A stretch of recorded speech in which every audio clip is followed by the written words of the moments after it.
Good morning, mga kalapatid at mga kaibon. Ito na tayo. Ang oras ngayon, 9 o'clock na ng umaga. Katatapos lang kumain ni tatay. At ito na tayo sa ating mga alagang mga ibon.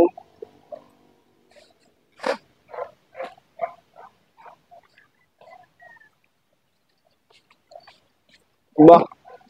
Ba't nagtatapon kayo ng ano niya? Natapon niyo yung kangkong. Lagyan ko ito ng kangkong kahapon eh. Pagkain nila.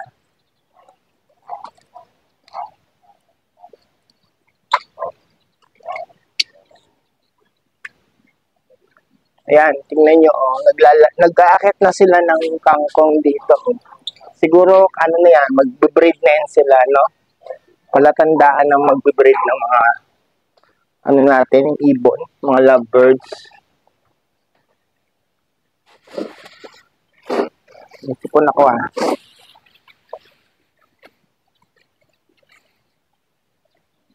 Ayun na yung ano natin, no? Yung binabad natin kahapon. Ito, oh, yan.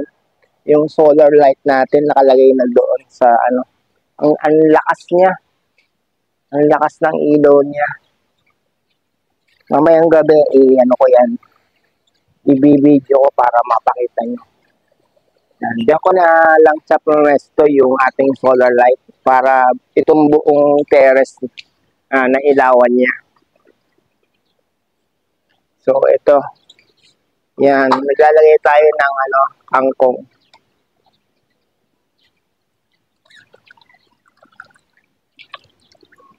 Tubig nila. Everyday tayo nagpapalit ng tubig. Hindi pala everyday. Kada akit ako dito, napalitan ko ng tubig yung ano. Itong ating mga lovebirds, African lovebirds. Ayan o, nag-aakit sila ng mga ano, yung ano ng kangkong. Kahit ano, halimbawa, mga sanga ng malunggay, pinagaan nila, no? Nagiging hibla-hibla yung ano ng malunggay, tapos aakyat nila dito. Yan, ganyan sila. Siguro ano, malapit na yung mag-breed. Siguro ipapakuha ko na yung ano, yung kulungan na inaalok sa akin ng pamangkin ko dun sa Dasmariñas, Cavite. Dati kasi sa Imo siya nakatira, ngayon nasa Dasma. Kailangan daw morning lang para makuha ko yung pinapakuha niya, tawag ito, yung kulungan. 2 kulungan yun para meron siyang nesting box na magagamit natin sa mga African lovebirds natin.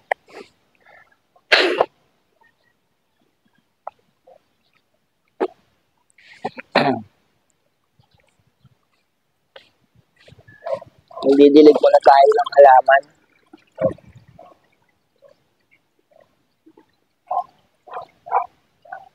Andito ako sa loob, malapit sa hagdanan, at ang ating camera ay nandoon sa labas habang naka-video sa ating mga ibon. Tinitesting. Hanggang ngayon, tinitesting pa rin natin ang ating wireless. Ayan, ngayon nandito na ako sa labas. Nakikita nyo ako. Ayan, nandito na ako sa labas. Tinitesting natin ang ating wireless microphone. Kung gaano siya kaganda at ka-accurate sa paggamit natin ng ating wireless microphone.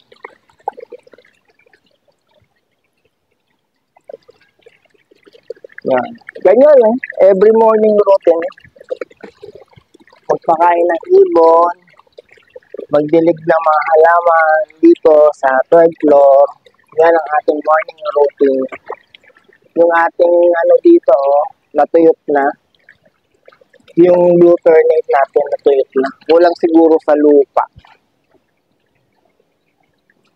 Kasi matakaw na sa tubig, matakaw pa sa lupa itong blue ternate. Ang nangyayari kasi, ano, na nagiging puro ugat yung buong ano ng paso. Nawawala yung lupa. Kinakain din ng halaman natin.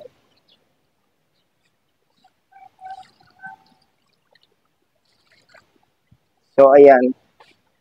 Dilig-dilig muna tayo dito sa taas.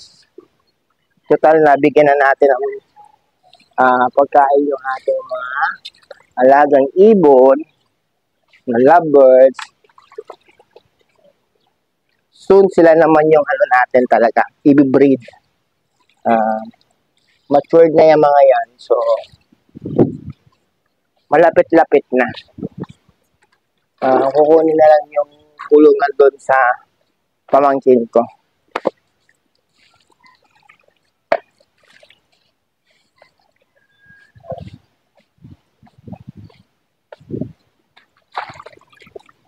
Sa umaga daw kasi dapat.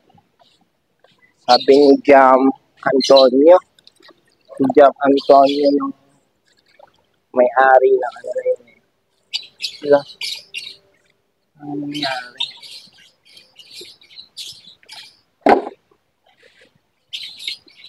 Bigay nga natin dito ito. Yung insulin plant namin parang wala na. Nawawala na yung insulin plant. Naghihintay na yung mga kalapati natin sa itaas.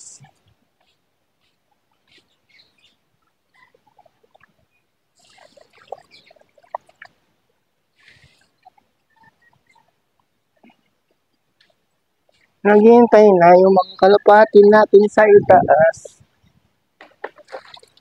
Tatapusin lang natin itong video natin sa mga ano.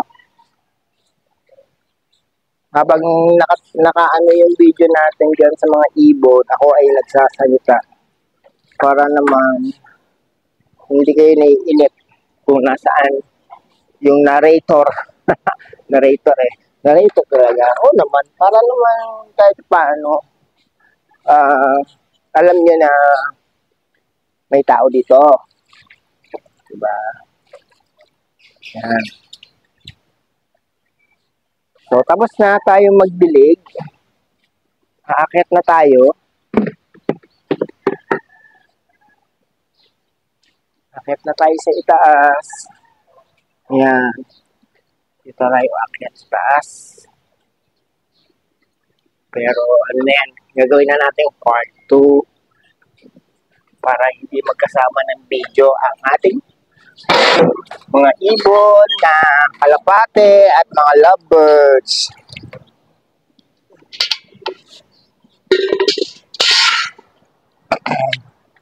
Ayan, dyan nakakulong ang ating mga lovebirds, mga kalapate. Mainit na. Oh, ano natin ha. Magbabago na tayo ng video.